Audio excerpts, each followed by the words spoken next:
आप बोलिए जब पूछ रही हैं।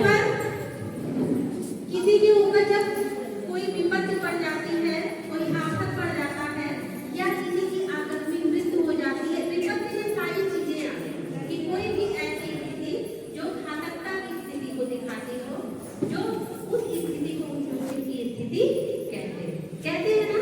मान लीजिए किसी कमाने वाले की मृत्यु हो गई या किसी का आंधी तूफान से उसका घर गिर गया या किसी का एक्सीडेंट हो गया, तो क्या कहते हैं कि बहुत जोखिम स्थिति आ गई, कहते हैं ना। दो तीन शब्द का यूज गाँव में करते हैं कि जोखिम की स्थिति आ गई है, घातकता की स्थिति आ गई है, संकट की स्थिति आ गया है, विपत्ति की स्थिति आ गई है, ये सारी चीजें यूज करते हैं ना। तो इस स्थिति को ही हम जोखिम शब्द से नवाजते हैं या जोखिम शब्द से ही हम पहचानते हैं कि जोखिम की स्थिति क्या है। ठीक है, तो सबसे पहले जोखिम समझ में आ गया ना। अब बात करते हैं निवारण की बात करते हैं। तो जो विपत्ति आया है उसके निवारण को या उसको कम करने के लिए दिया जाने वाला पैसा। फंड का मतलब समझ रहे हैं ना, निधि का मतलब जोखिम निवारण निधि, विपत्ति को कम करने वाला या विपत्ति के समय काम आने वाला पैसा। अभी किसी दीदी से पूछा जाएगा कि ये पैसा कब दिया जाता है, तो दीदी ये नहीं समझ पाती हैं कि ये रोजगार का पैसा है या जोखिम की स्थिति में यूज आने वाला पैसा है। ये जो पैसा होता है ये जोखिम की स्थिति के लिए पैसा होता है। रोजगार के लिए आपके खाते में, ग्राम संगठन के खाते में अलग से पैसे आते हैं, लेकिन जोखिम की स्थिति के लिए आपके ग्राम संगठन में पैसा आता है। समझ गए? जोखिम निवारण निधि एक ऐसा फंड है, ऐसा कोष है जो हमारे ग्राम संगठन में आता है और कैसे व्यक्तियों को दिया जाता है जो जोखिम की स्थिति झेल रहे होते हैं। ठीक है, अब बात आती है कि जोखिम निवारण निधि हम इतना बड़ा नहीं बोलेंगे। आप फील्ड में काम करेंगे तो दो शब्दों से आपका पाला पड़ेगा। आपके बीए में कहेंगे वीआरएस और वीआरपी। ठीक है, वीआरएस कहेंगे और वीआरपी। वीआरएस जोखिम निवारण निधि को ही शॉर्टकट में वीआरएस बोला जाता है। इंग्लिश में बोलते हैं इसको vulnerability reduction plan, vulnerability reduction fund और वल्नरेबिलिटी रिडक्शन प्लान।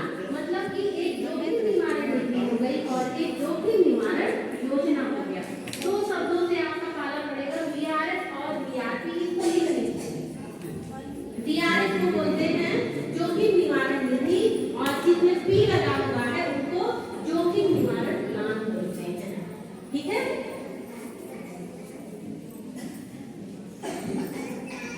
अब बात करते हैं कि ये जो आपके घातकता की बात करते हैं कि घातकता कैसे लोगों को घातकता की स्थिति में रख सकते हैं।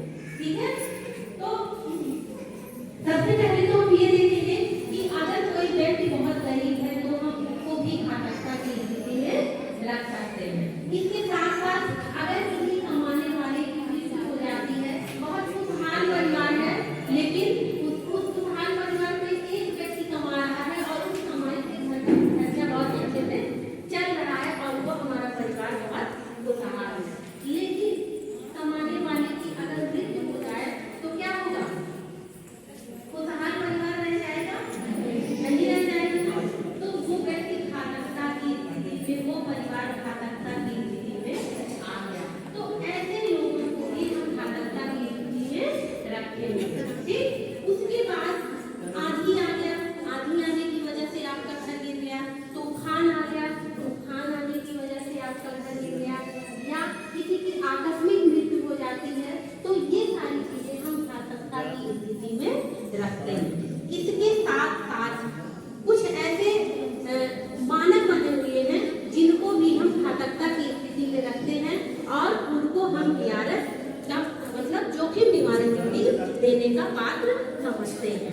जैसे क्या है कि जिनके पास एक कमरा हो, जिनके पास कच्चा घर हो और एक कमरा हो, ऐसे लोग वीआरएस के पात्र होते हैं। समझ रहे हैं ना कि कच्चा घर हो, मिट्टी का घर हो और घर के नाम पे सिर्फ एक कमरा हो, ऐसे लोग वीआरएस के पात्र होते हैं। विधवा महिला वीआरएस की पात्र होती है, परित्यक्ता महिला वीआरएस की पात्र होती है। ऐसा घर जिसमें कमाने वाला कोई ना हो, ऐसे लोग वीआरएस के पात्र होते हैं।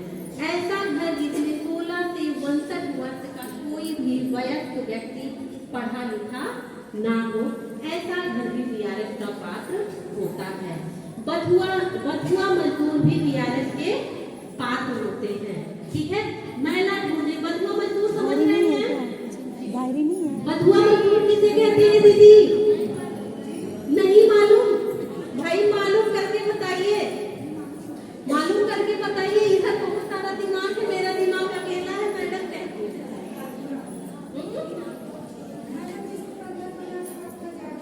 दीदी आप बताइए, आपको तो पता होगा ना?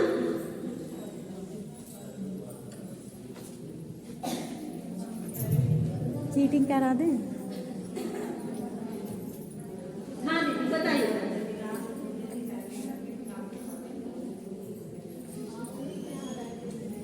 मतलब है कि ही लोग के यहाँ रह करके काम करें, कहीं और ना जाए। बथुआ मजदूर किसे कहते हैं?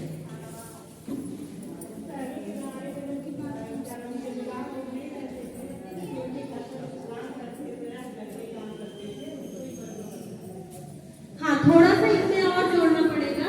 बथुआ का मतलब है कि बंधे हुए।